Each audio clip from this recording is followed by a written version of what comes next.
two-time world champion, a boxer turned bare knuckle fighter, and Ultimate Boxer director Paulie Malignaggi. And a former boxer turned one of the world's best trainers. Please welcome Dave Coldwell. Thank you, welcome guys. Ben, I'm going to start with you straight away. Tell us, what are we announcing today? Today, after 2 shows, we're announcing Ultimate Boxer will now be live on BT Sport for the foreseeable future. The next year we've got 5 shows, so very exciting times, big platform, amazing for the fighters as well. Steve, representing BT Sports here today. Why Ultimate Boxer? Why are you excited about it too? First of all, we really like the format. I think it's a really exciting format for television, and that's the key thing. TV companies around the world are always looking for good formats of television. What's existing sport can you take and change into a great TV format? A great example has been T20 cricket. You look at the success of that over the entire world now. That's been a hugely successful event. So we're really impressed with what Ben's done today with the format. I love that idea of you have an event, there's 8 boxers, 4 boxers, a final, it gets settled in one night. You know exactly what's coming. The attending public can really get behind the event. So I think as a TV format, it's got a huge amount of potential.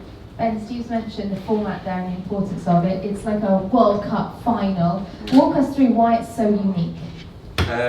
Yeah, it's unique because I think everyone understands it. Whether you're a casual sports fan or you're a boxing purist, everyone gets it. But for us, I think it's more than the format as well. We're an entertainment business, we're an entertainment brand, and we just want to make it as entertaining as possible for a bigger audience than perhaps the more traditional shows reach. And so I think that's the exciting part, and having BT Sport, having their YouTube channel, having BoxNation, we kind of cover a lot of audiences, and it's a format that understood by everyone. Paulie, how does that change the fan experience? Oh, it changes it tremendously. You're used to watching boxing in a conventional fashion. You're used to watching boxing. You know, you have your undercards and you have your main event, and you look forward to all that. I think on a fight night like this, you know, you have obviously the entertainment value. You have the performers. You have a young hip crowd that's more towards what we're geared to. You know, changing the generational gaps and making our crowds a little younger. And also, you know, the entertainment itself. You don't know who the main event is going to be because you don't know how the tournament is going to shape up. We've tried to seed fighters, and we have kind of our in our head, okay, this might be the final, this might be the final, and so far, you know, you get a lot of surprises because that's what you get in a short 3-round fight. You know, you just don't know who can win, and you've got all these fighters that are hungry because they're all in the prospect stages of their careers. You know, there's different things that are expected of all of them, but some of them have higher expectations. Some of them there's lower expectations. But the fact of the matter remains, when you still have a good record, you still have something to fight for. You don't care about expectations. You still believe 100% in yourself. So all these fighters, they believe 100% in themselves, and to put them together just for 3 rounds in an advancing tournament, you get a lot of explosiveness. So that changes the fan experience in that you get a lot of excitement every single round that anything could happen. There's no feel-out process. You've got to get to work. What's the pull, Dave, for the fighters? Why would they want to be part of this? Because it's the next generation. You know, these young fighters, it gives an opportunity on a big platform, on a major platform. The excitement that Paul is talking about. You know, you're not talking about people going in there and waiting, watching how a fight unfolds, 6, 8, 10, 12 rounds, seeing the game plans and things like that. In Ultimate Boxer, it's 3 rounds. You've got 3 rounds to go out there, and in one night, you can go from being a complete unknown in this sport to making a name and having people talk about you.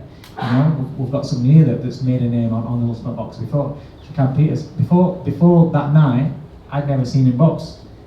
After that night, I'm watching, I'm thinking, wow, this kid's good. And from then on, you're going to pick up on him and you're going to follow his career. You know, see what he does, where he goes from there. And every one of these guys that goes into this tournament has that opportunity of doing that. And that's the pull, that's the draw. Because it's kind of like a shortcut. You don't have to go through the big process of trying to make a name, trying to get a promotional deal with somebody. If you don't get a promotional deal with one of the big guys, you're struggling on ticket deals. This is your shortcut to get to the top. And the platform now with BT just makes it that much more tremendous. You know, you've got so many more eyes on you. You've got so much more at stake. You know, it really is a shortcut all the more now, as Dave is saying. Ben, I can see why BT would have wanted to be in on this. Why did you choose BT? when we first started, what kind of led us into Ultimate Boxer was just seeing how many fighters there were without opportunity. Obviously, it doesn't make sense for the big promoters to give more than a handful of fighters opportunities. They're building them as commercial brands, and so we had friends that were boxers, unbeaten fighters, very talented throughout all the weight divisions, and they just couldn't, it didn't matter what they did, unless they fell in the right hands or the right trainer or the right promoter, they couldn't really move, and they were fighting a few times a year. And so that's how it came about. And so to do that, we had to create a brand that would bring in the audiences regardless of the commercial value of the fighters. And so BT is about the biggest platform. Well, it's the leading sports broadcaster in the UK, and it also has the other platforms with YouTube and BoxNation, as I said. So it came down to having a flexible platform that was willing to work with us to get as much oxygen on the show as possible. And so that's kind of what it came down to in the end. And over the next sort of 12 to 18 months, how is BT going to help you achieve your business strategy? I think for us, we really want to help the British scene. It's booming as it is, but there's so many fighters in every weight division. In the middleweight division that we've got coming up, that is looking very competitive. We could have filled it about 4 times over, and so the focus is to get into the British market, because we don't feel like we're competing with any kind of other promoter, and so focus is to get into the British market. I think BT helped massively with that, and then we'll see what happens from there. Steve, for your viewers, what's unique coming out of this format, and what's exciting for them? Well, I think what I'd add to with what Ben has just said is that I think what we're doing here with Ultimate Boxer is really complementary to what we're doing in boxing already. So we've had some great shows already on BT Sport. We've not really been in the boxing game terribly long, but we've had 3 major pay-per-view events in the last sort of 6 months. Golovkin, Canelo, Fury Wilder, a fantastic fight between Frampton and Wellington. So we've set a pretty high bar already. We think what Ben's bringing to the table is really complementary. I love the idea of boxing on a Friday night for a start. I think the traditional date has always been Saturday, but I think you can really do something with Friday nights. That's been proven in other sports. Sports can work really well on a Friday night. So I think that's something we absolutely want to get behind. And also we have a huge amount of boxing assets already. We have a really great digital team that do a huge amount in that space in terms of what they do behind the promotions of all of our boxers. So we can work really well with Ben on that side of things. And what I love about this thing, it's the drama of it. To my mind, every Friday night is a little bit like a Rocky film. Somebody comes from nowhere and is suddenly a really big name in the space of one night. I think that's fantastic. I think that's a real TV experience. Paulie, you've already mentioned the show business factor. The fight game's no longer just a fight game. The entertainment factor is a big part of it. How does this tick that entertainment box? Well, it ticks it, and obviously you got to have a base product that's entertaining. So you can take all the other boxes, but if you don't have a base product that's entertaining, you're not going to be able to do anything with it. So I think the base, first of all, is very entertaining, because again, you got not just fighters, you got hungry fighters. And when you match up hungry fighters in short fights, you're going to get a lot of action, a lot of explosive action. They know what's on the line each and every fight. There's 9 minutes of action, and you've got to make it all happen in these 9 minutes. Otherwise, you're eliminated right away. And the experience is over for you just like that. So you've got, the base is your entertainment value itself of the fights. And then of course, you have the other entertainment value where, again, like I said, we're geared more towards bringing in that youthful generation, bringing in entertainers, bringing in the experience of a night out. It's not just about, the fight night. The fights are a part of a grand scheme of things, it's part of a grand night out, an entertaining night out, a young hip crowd, We want to attract that kind of thing, and we want to make it a sort of a red carpet event, without the red carpet maybe, but with a sort of a red carpet event, an event that you want to be at and you want to experience, not just for fight night, but also for a night of being out. Dave, would you have fought on a card like this, on a tournament like this, and how would it have affected you when you started climbing the rankings? I don't know if I'd be good enough to fight in a hot tournament like this, to be honest. No, I'd love to. I'd love to have done it. I think any young fighters coming through, like I said, you wanted to make a name. It's the razzmatazz. Boxing's about razzmatazz these days. You can't just be a good fighter. You've got to have that little bit of extra dimension to yourself. You've got to be able to put yourself out. You've got to be able to communicate with the fans. And on an event like this, where you've got a different crowd in, yes, you will still get a lot of boxing fans, a lot of hardcore boxing fans that love boxing or go and watch boxing anyway. But then what the Ultimate Boxer franchise is doing is pulling in people that wouldn't normally go and watch boxing, wouldn't normally tune into boxing. because it's something different, because you've got that 3 rounds of mayhem. That's what people ultimately want to see. And to the fighters, I would say, don't go in there overthinking, you know, because when we've had these sort of tournaments in the past, and you get names that are going in there, they overthink it, and the fights aren't that very good.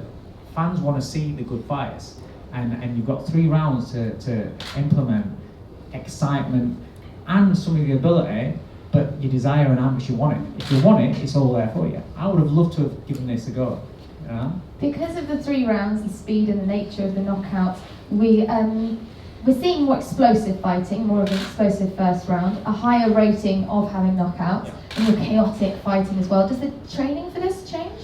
Yeah, you would change your training because you know if we have seen before where there's been a couple of fights. I think on the last one there was a couple of favourites were guys that have boxed at English title level and 10-round distance levels. It's completely different to fight for 3 rounds.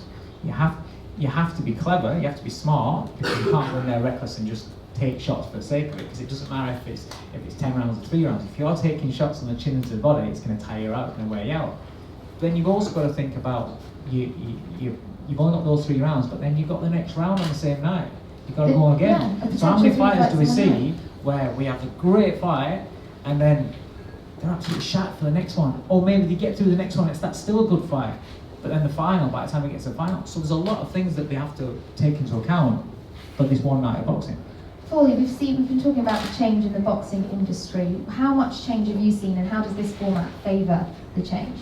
I think everybody's always looking for the next big thing. You know, everybody's always, I think that's in any business. You know, you're trying to evolve and try to make the next big thing, come up with the next big idea in the grand scheme of things. And I think this is sort of the big idea for the moment. You know, I think this is the moment where you can kind of see how this evolved and this changes things, and I think people are responding to it very well. I think the BT deal we have now, I think is a great example of that. You know, it's getting a great response. People want to see it, and the mainstream media networks are starting to really take that into account, because they are seeing that there's a fan response from this. So I think the more fan response you get, I think that really dictates the market, and that dictates the way things evolve and change in the industry. So Ben, it sounds like this is the next big thing. When can we watch it? When does it begin? So we start in London at the O2 again on the May the 10th in the middleweight division. It's really, really competitive, really looking forward to it. That'll be on BT on Friday night, May the 10th. And so, yeah, tickets, shameless plug, but tickets do go on sale on Wednesday. And so sign up now, and yeah, first of 5 shows. That'll be on BT Live and multi-platform as well, Steve? Yes. Yeah, When can we watch it? It'll be on our platform, it will also be simulcast on the BoxNation platform, and it will also be on our YouTube channel. Gentlemen, thank you very, very much. Please give them a massive round of applause. Thank you